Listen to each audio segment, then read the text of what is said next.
Hello' friends, welcome to Indrani's kitchen. Indrani's কিটচেনলৈ আপোনালোক সকলোকে আদৰণি জনাইছোঁ। আৰু আজি মই আপোনালোকৰ ওচৰলৈ লৈ আনিছোঁ ঔটেঙাৰে বনোৱা মাছৰ জোল। তেনেহ'লে আহক আৰম্ভ কৰোঁ। এই ৰেচিপিটোৰ কাৰণে প্ৰথমে মই এটা কুকাৰত পানী লৈ লৈছোঁ।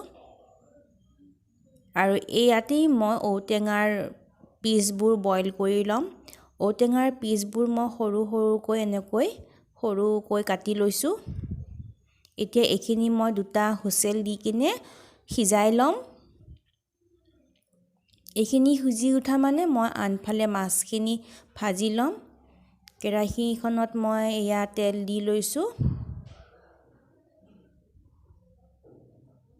ইয়াতে মই এতিয়া মাছ দি দিম।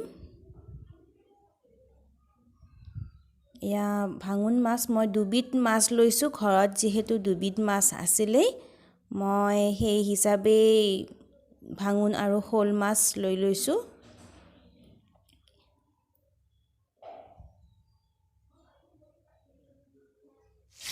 এইখিনি ভজা যাব লাগিব ভালদৰে। আনফালে ঔটেঙাৰো দুটা হুইচেল আহিছেই।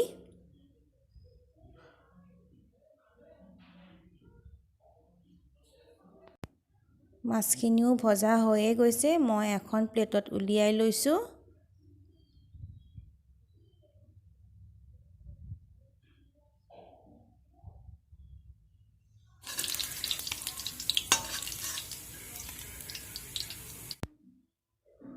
এতিয়া বইল হ'বলৈ দিয়া ঔটেঙাখিনি মই পানীৰ পৰা উলিয়াই ল'ম।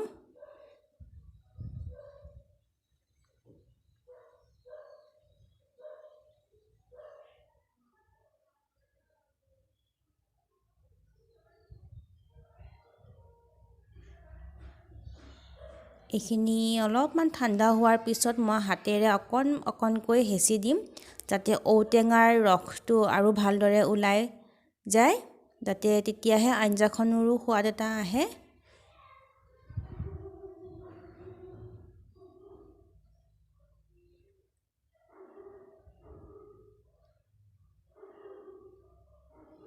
এতিয়া মাছ ভৰা কেৰাহীটোতে মই দিছোঁ তেজপাত, শুকান জলকীয়া আৰু অলপমান সৰিয়হৰ গুটি আৰু দিছোঁ হালধি। এইখিনি অকণমান ভাজি লৈছোঁ। ইয়াতে এই বইল ঔটেঙাখিনি দি দিছোঁ। এইখিনিও অকণমান ভাজি ল'ম 1-2 মিনিটৰ কাৰণে।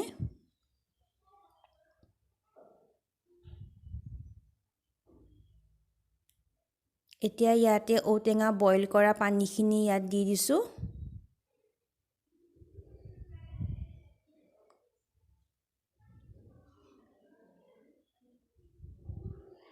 ঔটেঙাৰ যিহেতু পনীয়া জোল হয়, জোলখন যাতে অকণমান ডাঠ হয়, তাৰ কাৰণে মই ইয়াতে লৈছোঁ চাউলৰ গুড়ি 3 চামুচ, আৰু লৈছোঁ মই অকণমান পানী।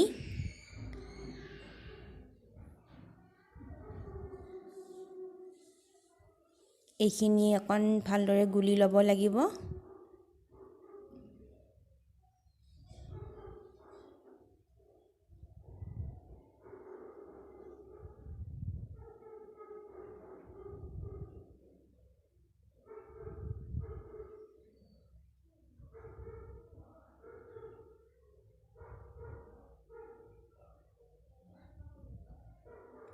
এইখিনি এতিয়া জোলখিনিত দি দিম, যাতে জোলখন অকণমান ডাঠ হয়, বহুত বেছি পনীয়া নহয়।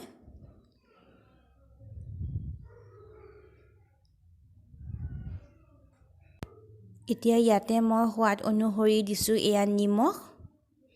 এতিয়া জোলখন ভালদৰে উতলিব লাগিব, তাৰ কাৰণে মই ঢাকনিখন দি দিছোঁ।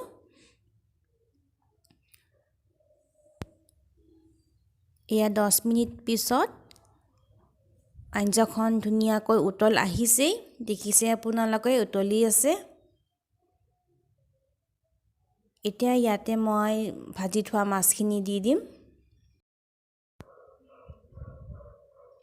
এতিয়া মাছখিনিৰ সৈতে আঞ্জাখন আৰু 2 মিনিটমান ভালদৰে উতলিবলৈ দিব লাগিব।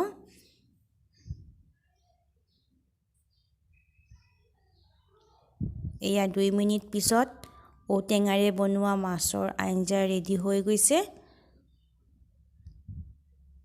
এইখিনি মই এতিয়া এটা বাটিত উলিয়াই দিছোঁ। এয়া আমাৰ ঔটেঙাৰে বনোৱা মাছৰ আঞ্জা। খাবলৈ বহুতেই ভাল লাগে, আপোনালোকেও নিশ্চয় খাইছে। যিসকলে খোৱা নাই এবাৰ খাই চাব আৰু কেনেকুৱা পালে জনাবলৈ নাপাহৰিব।